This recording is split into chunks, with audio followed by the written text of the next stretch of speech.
迎收睇中文科嘅校園電視台節目，我係6A 班播樂妍。我係6A 班舒玉天。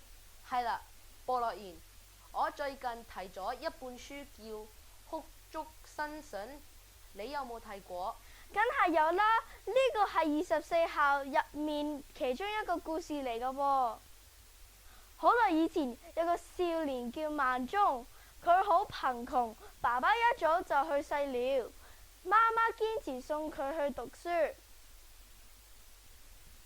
萬中嘅媽媽很仁慈，佢為兒子做咗一張大被子，希望兒子可跟朋友一齊蓋被，增進友誼。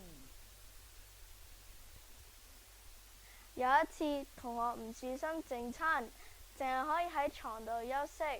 呢位同學嘅媽媽都病咗，萬中馬上探望佢哋，並為佢嘅媽媽餵湯餵飯。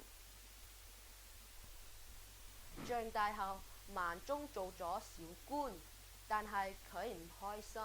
有一天下大雨，屋子塌下了，佢忍唔住向媽媽大哭，媽媽立即安慰佢。後來萬中做咗主管魚園嘅官，佢將離譜嘅魚送俾媽媽，但係媽媽將啲魚退回，話俾萬中聽，為官要清廉公正。有一次，萬中嘅媽媽生病了，佢上仙船，萬中就馬上上山划船，但係揾咗好耐都揾唔到。萬中望住竹林，大喊起來。忽然幾棵竹筍破土而出，佢連忙將啲竹筍帶返屋企煮俾媽媽食。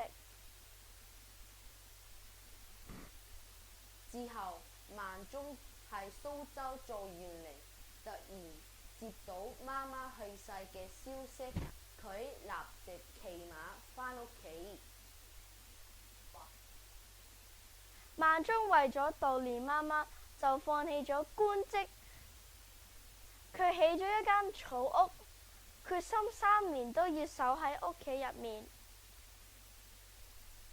3年後，萬中回到朝廷做官，皇帝不但冇責罰佢，反而稱讚萬中嘅孝心。哭竹新筍係有啲誇張，但係呢個故事話俾我哋聽，我哋應該誠心對待同埋照顧長輩，做個孝順父母嘅好孩子。快啲一齊去圖書館借更多正向嘅中文圖書啦！下次見。